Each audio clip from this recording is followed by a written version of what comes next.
don't you turn me to the book of Mark. I'm going to revisit a story that I have visited many, many times, many, many applications, many different ways. It's a miracle. A miracle. A miracle from God through Jesus Christ. It says in Mark chapter 6, verse 37 and 44, he answered and said unto them, Give ye them to eat. And they said unto him, What shall we go and buy 200 penny worth of bread and give them to eat? There's a little sarcasm in that. He saith unto them, How many loaves have ye? Go and see. And when they knew, they say 5 and 2 fishes. Okay. And you know, if you read the Synoptic Gospels, where they got those fishes and those loaves from, a lad, a little guy. So that's why it's so important to read all of the Gospels, because you get a little bit more commentary on your own Bible. And he commanded them to make all sit down by companies upon the grass, and they sat down in ranks, by hundreds and by 50s. And when he had taken the 5 loaves and the 2 fishes, he looked up into heaven and blessed and brake the loaves and gave them to his disciples to set them before them. And the 2 fishes divided he among them all. Only 2 fishes, but he divided he among them all. And they did eat and were filled. They did all eat, I should say, and were filled. And they took up 12 baskets of fragments and of the fishes. And they that did eat of the loaves were about 5,000 men. You can be seated. I've been there with this. In the Gethsemane, some of you have been there where this took place, and my mind goes back to it today. And it wasn't just 5,000. Probably more like 25,000. Because that was, as one scripture said, it was men. It was 5,000 men. Most men had women. Some had more than one. Some, and they had kids, and most had more than one kid. So, you know, probably about 25,000 people, I guess. And I'm just getting a little bit of, but it was a miracle. Now, I don't want to really, I'm not going to break this down. And there is a bigger picture here, and there is a bigger narrative here. And I'm talking about this miracle. In this miracle, there's a purpose that God does all things, and he wrote them down for a reason. But yet, I look in the kind of a peripheral, I see other little things along the way. Not just the main story, not just the main point, but sometimes I need that which is in the peripheral. I need that which is not, it's stated here, it's the obvious, but it's still really not what the big picture is, if you understand what I'm saying. In other words, there's a bigger picture in what God was doing here, but there's some small things here too. There's some things you can pick up on, and that's what we're going to pick up on. Now, there was a preacher that got up to preach on this same sermon one day, and on Sunday morning, but he forgot to take his sermon notes. And he got so caught up in the sermon that he began to preach, and he said that Jesus took 5,000 loaves and 2,000 fish, and he fed 5 people. And he looked at the congregation and said, "Could you do that?" Very dramatically. One of the wise guys stood up and said, "Hey, preacher, I can do that." He said, "Anybody can take 5,000 loaves and 2,000 fishes and feed 5 people." And then the preacher realized what he said, and man, it just kind of sunk his sermon. So the next Sunday he thought, I'm going to make up for it, and I'm going to put this guy on the spot. So he got up the next Sunday and preached the same sermon. This time he got it right. He said Jesus took 5 loaves and 2 fishes, and he fed 5,000 people. He said, he looked at that guy that was so the wise guy and said, Can you do that? I said, "Yeah, preacher, I can do that." He said, "I'd like to know how you can do that." He said, "It's real easy. I just take all that leftover fish and bread you had from last Sunday on the platform, and I feed the rest of them." Amen. But the point is, nobody but Jesus can do that. Nobody, everybody said, nobody but Jesus. Nobody but Jesus. There's nobody else that's ever been able to copycat this. There's nobody been able to duplicate it. Nobody's ever been able to, let me have a sleight of hand, but you just can't make a miracle happen because people can't do miracles, but thank God Jesus can. Nobody but Jesus, you see. And this is a great miracle here. I don't know if you recognize it or not, but this is a great miracle. He actually fed all those people with just a few loaves and a few fishes.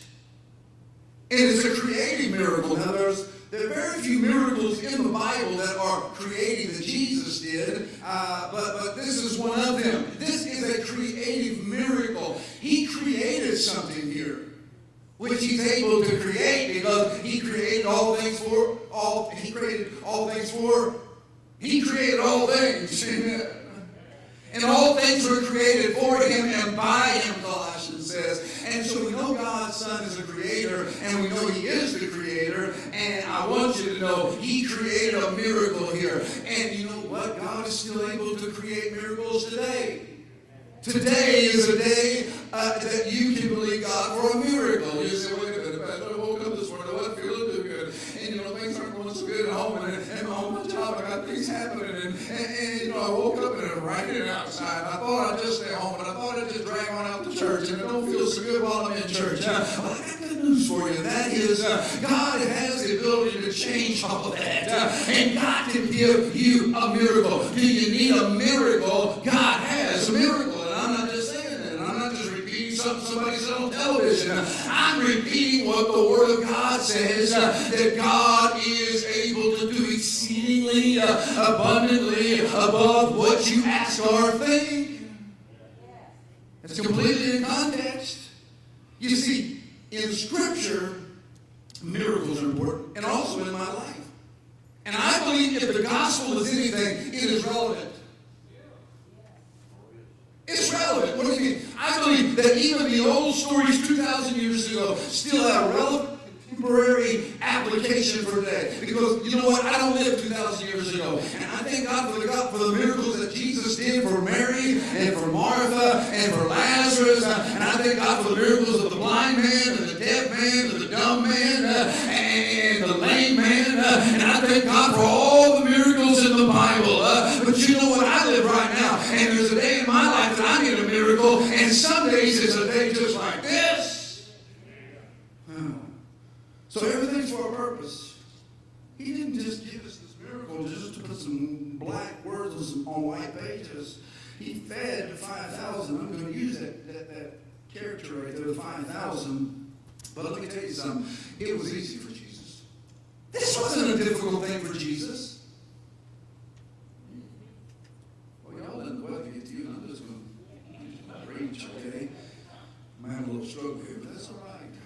Maybe I'm supposed to slow down so you can hear me today. I don't know. I mean, it was easy for Jesus. Do you think that he fell on his face? Oh, Father, this is not good. This is not good. I didn't read that. He knew what he was going to do before he even did it. Wasn't difficult for Jesus. You think your situation is difficult? No, it ain't difficult for Jesus. No, not at all. It was just as easy for Jesus to do this miracle as to make the stars in heaven. As easy as just creating frogs in a pond. It was as easy for him to create this miracle as it was for him to create the planets and spin them on their axis and create all the stars in the universe out there. When he said, let there be light, there was light. Let me tell you something. He had the same ability while he walked this earth because he was God walking this earth. And so I got news for you. It was an easy thing. He knows what to do and how to do it. And he has the power to do it. He made all the barking frogs. He made all the stars in heaven. I don't know if you one day, my son, my youngest out there, we got out of the car one night and was right there by the pond, and man, it was, the probably 100 barking frogs going on, and he's just a little bitty guy. Then he looked up and he said, "Dad." I said, "What's that?" He said, "That's God." Amen. I said, "That's right, that's right. I'm teaching the boys something." A few lessons he forgot, but we'll pray he remembers. That's God. That's God. You see, God works miracles, and miracles are just the common currency of heaven. And at the feeding of the 5,000, it was just like loose change spilling out of a hole in his pocket. I understand that. He has the ability to do miracles. You can't lose sight of that. You can't listen to all the naysayers and all the people out there that say God is dead, because God's not dead. He ain't never been dead. He ain't got sick. Somebody say amen. Never got hiccups. Somebody say amen. He's a living God, and that God is still God. And He'll be God when we're long gone. You see, God is God, and He always will be God, and He still lives. I don't believe in God. That's so stupid. I don't believe in God because I believe in evolution. You're a nut. Yep, yes, you are. I mean, really, man, you can't believe in a living God that has the absolute evidence. You understand what I'm saying? And He created all things. You can't believe a living God that has many, many prophecies, and every one of them has come to pass. And there's over 300 about the life of Jesus, and the birth and the life of Jesus, and the death of Jesus, and they all came to pass. And the ones that haven't will, because He's coming back. Prophecy alone lets me know there's a living God in heaven, because nobody else can get it right. Everybody else can take a good guess. He's the only one that gets it right every time, because He's the only one that knows what tomorrow is, and He saw it before it got here. And He's the only one that can tell you what's going to happen next year, the week after that. And you set up and make all your plans and say, I'm going to do this, I'm going to do that. James said you're not very wise in doing that, because you don't know what tomorrow holds. But I come to tell you, He knows what tomorrow holds. He knows what holds tomorrow. And guess what? I know who holds tomorrow. And thank God He holds my hand. Amen. This story appears in all four Gospels. Why? Well, I don't know. He wanted us to get it. And let me just give you a peripheral, just a side note here. I believe He did this to show us that He's concerned with small things. See, some people think God can only work miracles in His big things, but have you ever thought about this? Nothing is big to God. Everything is small to Him. But He's able to do the little things. He's concerned with the little things. He's concerned with just my daily bread. Now, we don't have to pray our daily bread anymore. We got, cabinets full of stuff. All the beanie weenies left over from Y2K and all that stuff still in there. You got enough to last you a long time. But these people live day by day. But the point is, He is concerned with the small things in our lives. And number two, because, I like this story. I'm glad that it was in all four Gospels, because I need a miracle now and then. I need a miracle now and then.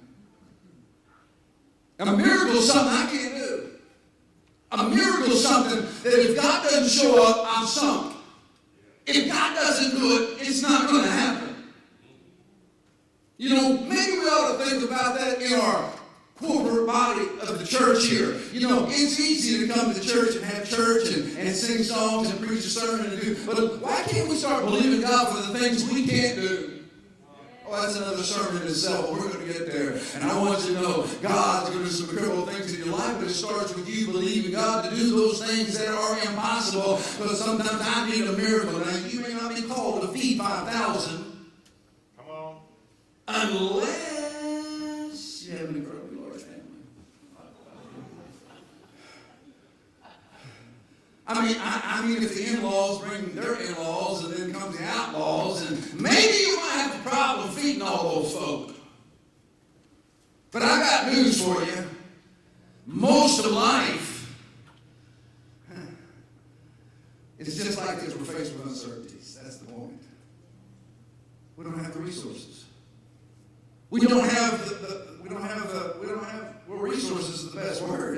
We're just faced with so many uncertainties. Sometimes it's financially, sometimes it's physically, sometimes it's socially, sometimes it's spiritually. But you see, you got to know. This is the thing you got to know. You know, last week I preached on you listening and hearing God. Y'all do remember that, right? Well, thank you for your back today. But you got to listen to God. I'm not really going to repreach it. Don't worry. Don't worry. But you got to listen to it. A few months ago, I don't want to embarrass him, but a few months ago, I reached over and whispered something to Sammy, and all of a sudden, up from behind me came a pen. Yeah. And Derek was saying, you said you needed a pen. I didn't say that. What was the problem with that? Problem with that was, Brother Derek, thank God for a good heart, amen. Thank God for a willing and a servant's heart. But he misread my lips. I've never been there, is what I said. Amen. I need a pen. I've never been there. Well, anyhow, point is, he misread my lips. Read my lips. God works miracles. Amen. And listen to him. See, a lot of times that's what happens. Be honest with you. Sometimes we thought we heard from God. What we did, we're so busy we try to read his lips. Okay, makes a good illustration. I should have saved it for another day, but nevertheless, we read his lips instead of hearing what he says. But if you hear what he says, there'll be no complication in that. There'll be no mix-up in that. And I want you to read my lips again. He is able to pick up the slack to where we fall short.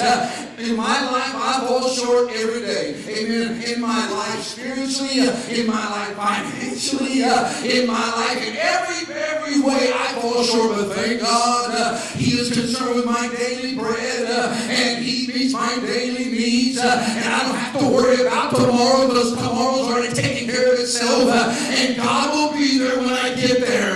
But let me tell you something. He has a miracle for you today. He's a proactive God. Peter said he's able to do exceeding, cast all your care upon him because he cares for you. Almost ran two scriptures together. But it'll work. Cast all care on him because he cares for you. Amen. He cares for you. As a matter of fact, that word care is anxiety. Cares, burdens. Now here's the deal. God has your situation in mind. And you know what? He doesn't need subcontractors. He doesn't need to outsource it. He simply gives you an invitation to take baby steps by faith and toward his inexhaustible and eternal supply. He's able to supply all our needs according to his great riches in heaven. Oh, that's what I just don't want to hear about. My husband don't work long enough. He don't work enough. I need more money to go shopping with. That ain't what he's talking about, sister. Well, he says his riches. No, it's a spiritual thing, okay? Get your mind off the carnal. Get on the spiritual. God blesses us. I do not deny that. But man, when we're seeking the blessing of God just for the blessing's sake, then we're wanting the present rather than his presence. There's something wrong with that picture. But you see, that's where these people were. They needed a miracle, and guess what? God gave a miracle. Amen. See, miracles often, most of the time, start small. They start real small. A little boy one time, he wanted $100. And so he prayed to God. God on his knees every day and every night. Pray, God, I need $100. Lord, would you please bless me with $100? I need $100. And so he kept praying. Finally gave up as far as his patience in God. So he thought, well, I'll just know what I'll do. I'll put some legs on my prayers. I'll send a letter to Jesus. Send a letter to God. So he sat down and wrote him a letter to God, and he simply put in that letter, Dear God, I'm down here, and I really need a miracle. I need $100. put a stamp on it, sent it. And the Postal Service saw that, all the stuff right on the envelope, they had his return address, and it just said, to God. Well, they didn't know how to deliver it to God. So they opened it up to see what it was all about. They read the letter. They were so touched that they sent it to the president. And the president of the United States read it. He was touched too. So he just reached down in his wallet, got $5 out, gave it to his secretary, said, send this to this boy. They sent it back to him. $5. Thought, $5 is a lot of money to a little boy. So, one day the little boy got it back. He was so delighted when he looked in there and saw that $5. I mean, he prayed about it. Now he's got $5. But the problem is, you see what the problem is? He wanted $100. Mm-hmm. So the boy sat back down and he wrote this, and I quote, Dear God, thank you very much for sending me the money.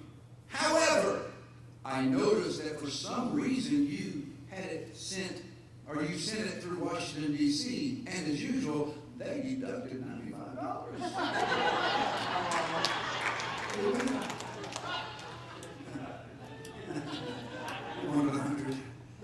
Every miracle begins small.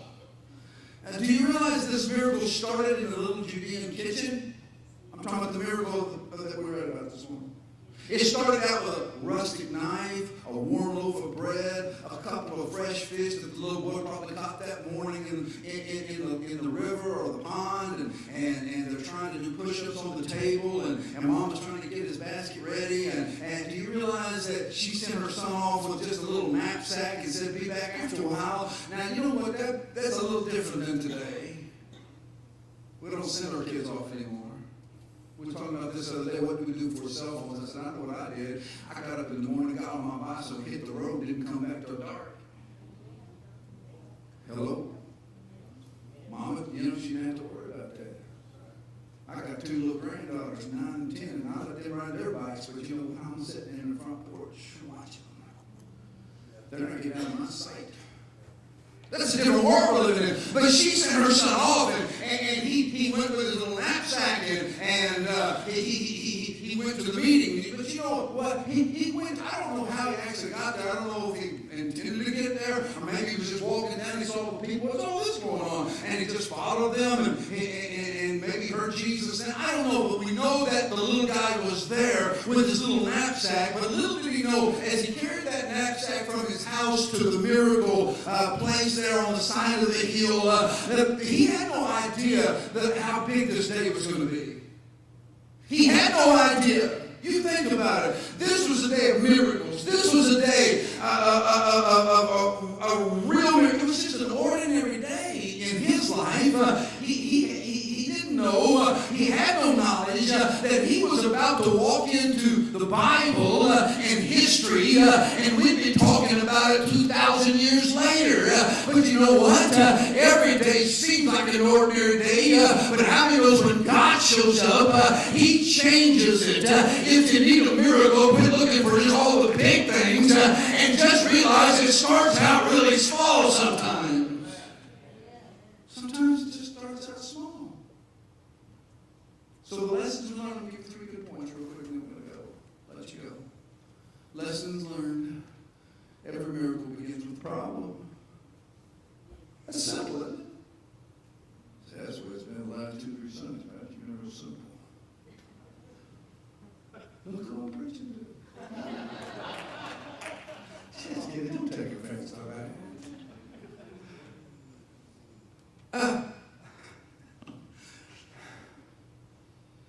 Every miracle begins with a problem. You got a problem? Good. Good. That's good. Good. Good. Amen. It's good. Sorry to get a little carried away sometimes. Don't want to stop. Sister Brenda came to me. Sister Brenda Legacy, I don't know her, but she's my greatest, if you want to call it fan, I don't care what you call it. She loved me so much she called me 50 times a day. Got to go, what is it this time, Brenda? But anyhow. But she came to one day and she said, oh, Pastor. She's real, what's the word I'm looking for? Excited, yeah, but emotional, yeah, well, that's good enough. But anyhow, I mean, she came to me and she's real colorful. And, oh, Pastor, said, I'm really going through something. Will you pray for me? See, Sister Brenda always went through stuff. And she always had a problem. I told her, I'm not telling you something, she went to be with the Lord, and I preached her funeral. And matter of fact, when I was preaching her funeral, right there at the gravesite, I mean, we're fixing to lower her down, and I'm preaching her funeral, my phone went off. And I looked at it. I said, folks, I'm not even going to answer it. I know it's Brenda. Amen. It couldn't have been any person more perfect. If you just knew her. I said, thank God, praise God. I lifted my hands and I got as excited as she did. I said, praise God, you're going through something. And she looked at me and said, what's wrong with you, Pastor? I mean it, I'm serious, I'm going through something. I said, praise God, you're going through. She said, I don't understand. I need you to pray for me. I'm going to pray for you, but I'm going to praise God with you because you said you're going through it, Sister Brenda. And I said, guess what? You didn't tell me that you're going into it and staying in it, but you're going through it, okay? You're going through it. You get that? You're going through it, Sister Brenda. That means though I walk through the valley of the shadow of death, I'll fear no evil. I'm going through my circumstance. I'm going to go through all of my problems, but I know I got problems, and I want you to know I can't have a miracle unless at first I have a problem. So if you have a problem, you're a candidate for a miracle. The 5,000 were hungry without food. And Philip said, it's in the gospel that it was Philip, but that was, he said, what he said there, he said, literally, Lord, sarcastic, he said, I mean, if we had 8 months of wages, it still wouldn't feed them all. 8 months of wages wouldn't buy enough bread to feed every one of them out there. Not 8 months, we don't even have that.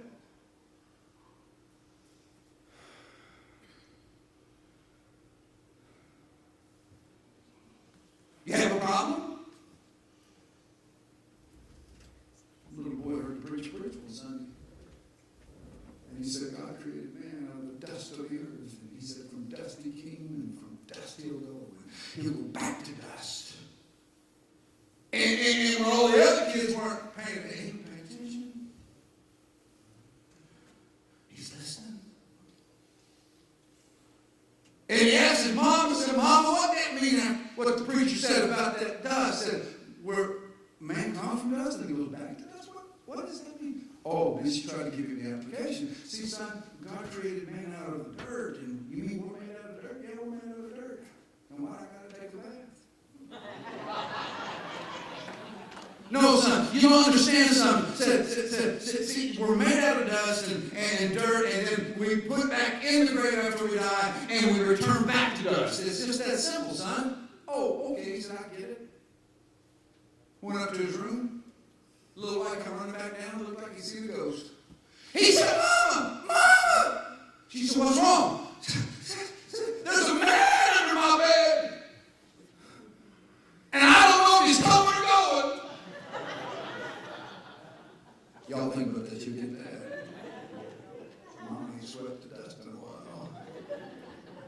And sometimes we don't know if we're coming or going. I'm going to be honest with you. There's times in my life, life becomes so complicated sometimes. I feel like I'm sitting in the cockpit of a 747 and never had one flying lesson. I got to push the knobs and push the buttons and do the levers. And I don't know what to do.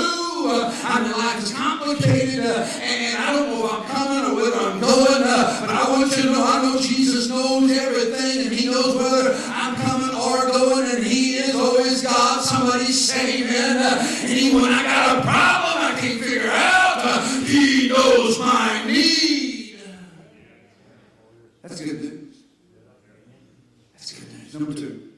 problem has a solution. Every miracle begins with a problem. Every problem has a solution. That's the lesson you learn from these 5 loaves and 2 fishes. You can find a solution. Solution is Jesus. It's that simple, I know. But just on a practical note, there's some things you could fix yourself with God's help.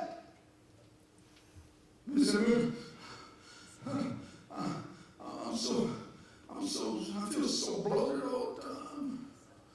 You don't want to know this. I'm so full, and I got, these sugar problems, and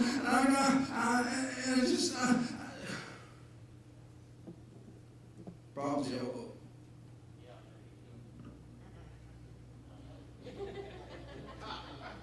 Elbow.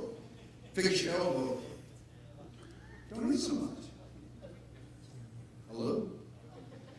Man, I didn't get too much on that. I don't want to go back here. Seriously.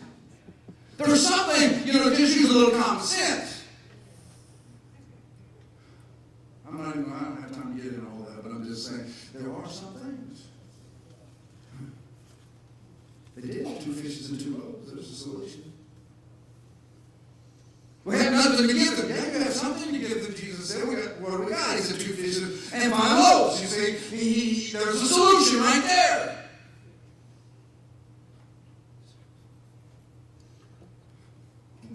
Hang on, the story just came to me.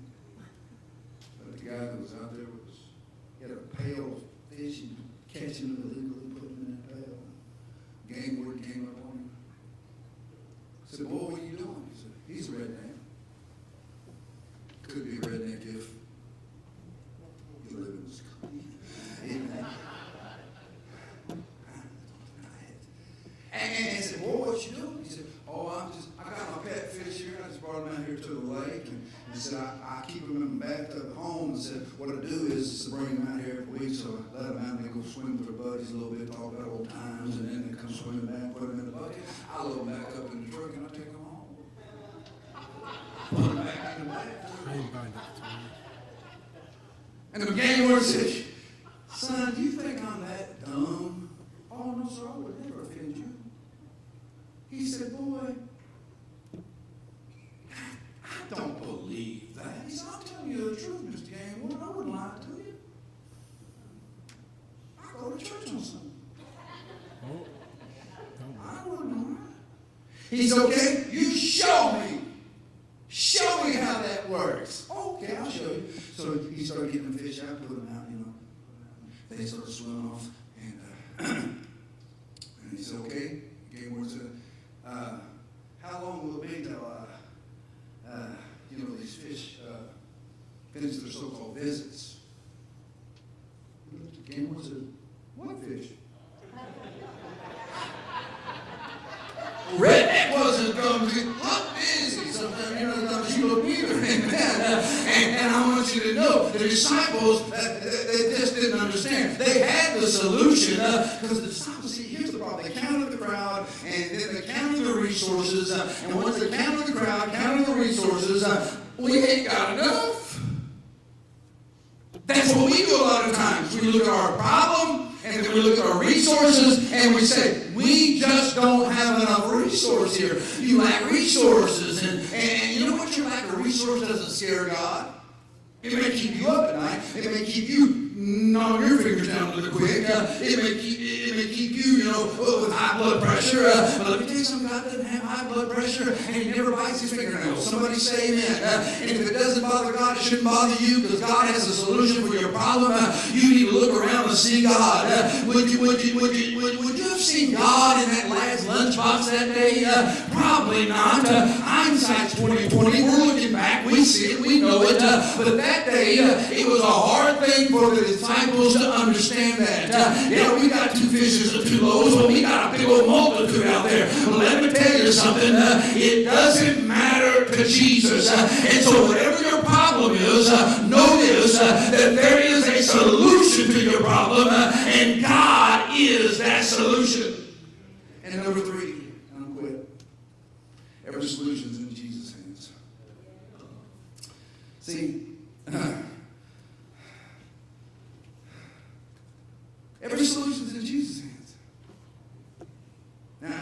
some options here. Jesus did. Everybody has life has options. You go buy a car, you get your options. I want this, I want that, I want that. Just give me the kitchen sink. I'll take everything. In life, sometimes we have options. Jesus had some options here. First of all, he could have sent the multitude away. That's what the disciples wanted to do. We ain't got enough. Let's just all go home. A lot of churches doing that today. We ain't got enough people in our church. Let's just call it quits. Why'd you quit believing God, man? We got this far by faith. He could have just said, everybody, hey, I got an announcement to make. I know everybody's hungry. Hey, y'all over there in the corner, hush, man, hold. Be still. I'm talking, Jesus.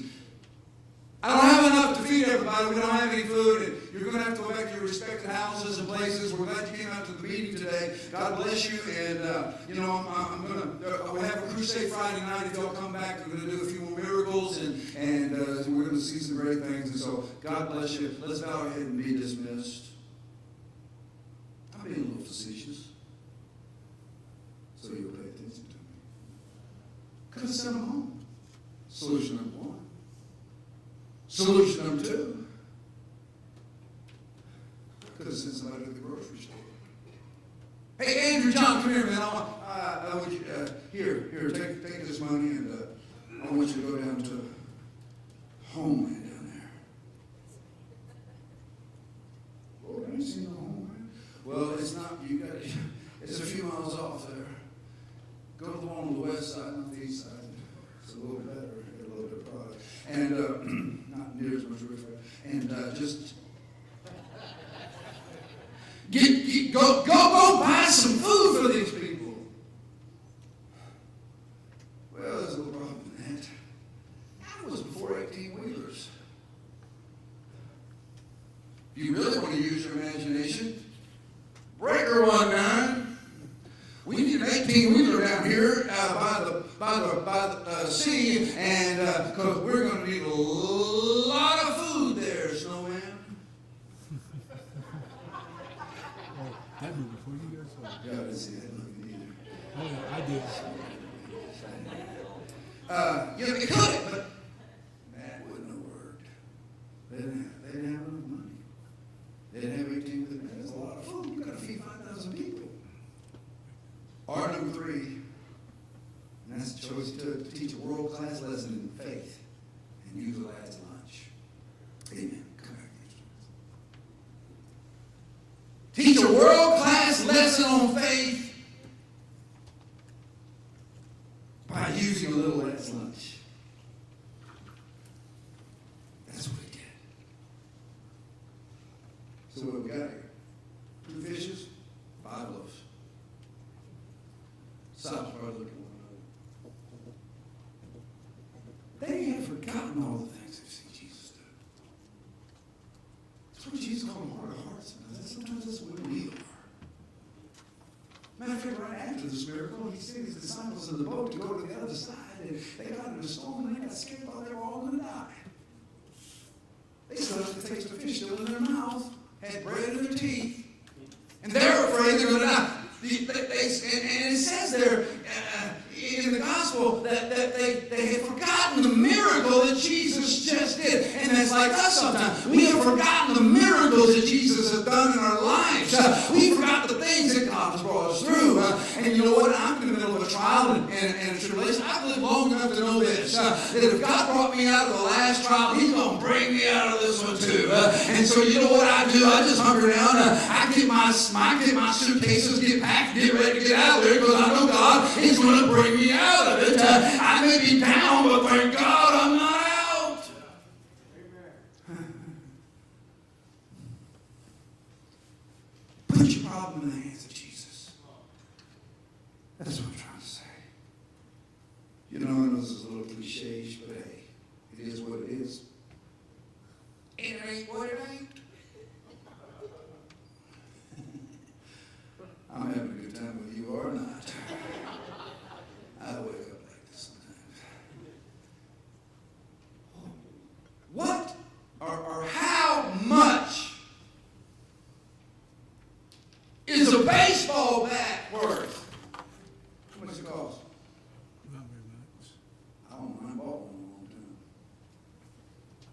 The real question is, how much is it worth in hands of Barry Bones?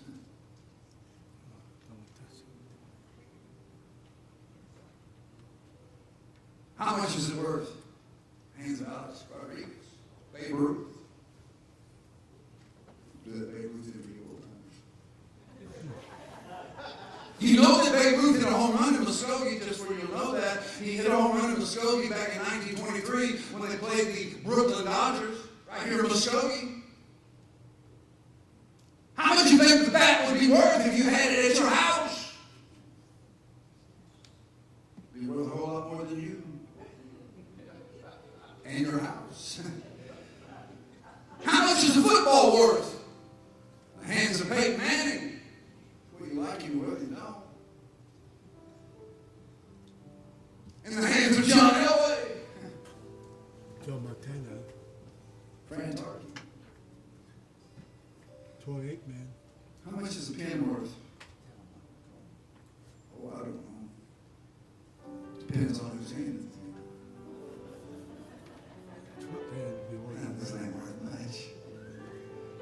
But if it was in the hand of Shakespeare,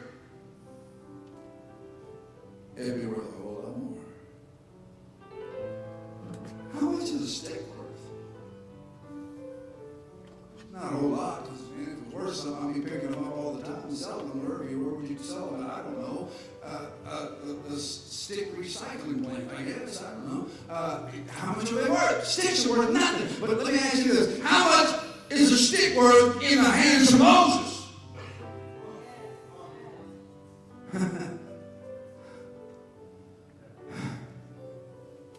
You see, it all depends on whose hand it is in. Now think about this real quickly. These 2 fishes and these 5 loaves, first they were in the mother's hands, not worth much. Then they were in the lad's hands, still not worth much. And then they were in the hands of Andrew, because he's the one who brought the lad, and they were in Andrew's hands, still not worth much. And then they were finally in Jesus' hands. Things changed. Things changed. See, your problem, you got it in your hand. Or maybe you try to put it in somebody else's hands. Preacher, counselor, financial advisor, a physician. And that's okay. I'm saying the root of the whole deal is this: you got to finally get into the hands of Jesus. So learn the lesson. Put your problem in Jesus' hands. It's simple. I'm sure that's what they're teaching the little kids over here. But as we grow up, we've gotten so complicated, sophisticated, so technologically advanced that we just, well, let me tell you something. You can know. It's just that simple. Put your problem in the hands of Jesus. And you know what? It doesn't always just come with one shot, okay? There's been many times I've got on the altar and prayed, sought God, and God touched me, and miraculously at that moment it happened, okay? But there's been other times that they that wait upon the Lord shall renew their strength, but you got to wait on the Lord.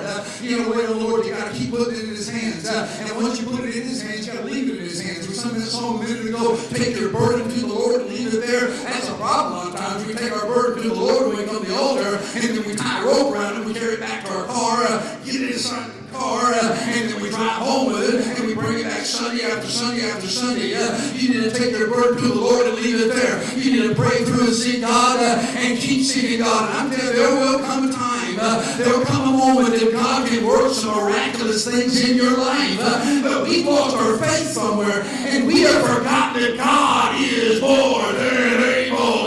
It's not a cliche. It's not just a preacher's sermon. It is the reality of the Word of God. Let the whole world be on fire. If you'll put your flat-foot on the Word of God, I want you to know while the world is on fire, God will be true to you. It's proven. I don't have to convince you of anything. You just got to remember. You just got to remember. He fed 5,000, and He's there for you. Father, in Jesus'